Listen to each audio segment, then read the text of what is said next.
রথযাত্রার দিন শিলিগুড়ির রাস্তায় দেখা গেল এক ব্যতিক্রমী দৃশ্য। রিকশা চালিয়ে শহর ঘুরছেন এক পুলিশ কর্মী, আর রিকশার যাত্রী হিসেবে বসে আছেন রিকশা চালকরাই। এই মানবিক উদ্যোগের নেপথ্যে রয়েছেন কলকাতা পুলিশের বিশেষ শাখার কর্মী বাপন দাস, যিনি ফাঁসিদার বাসিন্দা এবং সাংসদ সৌগত রায়ের দেহরক্ষী। পাশাপাশি উত্তরবঙ্গে রক্তদানে নজির গড়েছেন বাপন। রথযাত্রার সময় ছুটিতে বাড়ি এলেই তিনি প্রতিবারের মতো সমাজসেবামূলক কাজে জড়িয়ে পড়েন। গত 4 বছর যাবৎ রথযাত্রার দিন তিনি শিলিগুড়ির ছাত্রছাত্রীদের নিয়ে শহরের রিকশা চালকদের রিকশায় বসিয়ে নিজে রিকশা চালিয়ে তাদের শহর ঘোরান। বাপনবাবুর কথায়, সারা বছর এই মানুষগুলি আমাদের ঘুরিয়ে নিয়ে যান, কিন্তু এখন টোটো ও অটোর ভিড়ে রিকশা চালকরা অবহেলিত হয়ে পড়েছেন। তাই এই বিশেষ দিনে তাদের একটু আনন্দ দিতে চাই। শুধু শহর ঘোরানোই নয়, তিনি প্রায় 1 মাসের শুকনো খাবারও তুলে দেন চালকদের হাতে। এই উদ্যোগে শিলিগুড়ির অনেক ছাত্রছাত্রীও অংশ নেয়।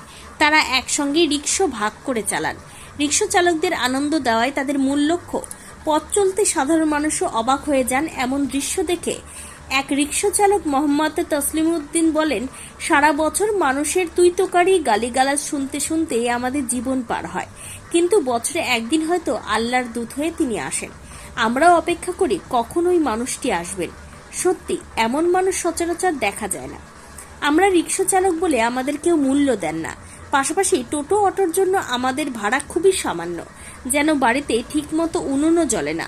এই যে 1 মাসের খাবার পেলাম, এতে বাপ বেটা স্ত্রীর পেট ভরে যাবে। শিলিগুড়ি কলেজের ছাত্র বিবেক ঝা বলেন, একটা সময় বখাটে হয়ে ঘুরে বেড়াতাম। বাপনদা শিখিয়েছেন কিভাবে মানুষের পাশে দাঁড়াতে হয়। বছরে একটা দিন রিকশা চালকদের বসিয়ে ঘোরায় বুঝতে পারি সারা বছর ওদের রিকশা চালিয়ে কতটা কষ্ট হয়। তবুও মানুষগুলির পাশে দাঁড়িয়ে মানসিক তৃপ্তি পাই। এদিন পুলিশকর্মী বাপন দাস কি বলেছেন শুনুন। শিলিগুড়ির বুকে এই অভিনব ভাবনাটা আজকেও আমরা শিলিগুড়ি স্টুডেন্ট সোসাইটিকে নিয়ে এই কাজ করছি। 21 রকমের খাবার দিয়ে আজকে তাদের রিকশায় বসিয়ে আজকে শিলিগুড়ি শহর ঘুরাচ্ছি। একটাই উদ্দেশ্য, পথ ভাবে আমি দেব, রথ ভাবে আমি, মূর্তি ভাবে আমি দেব, হাসেন অন্তর্জাতিক।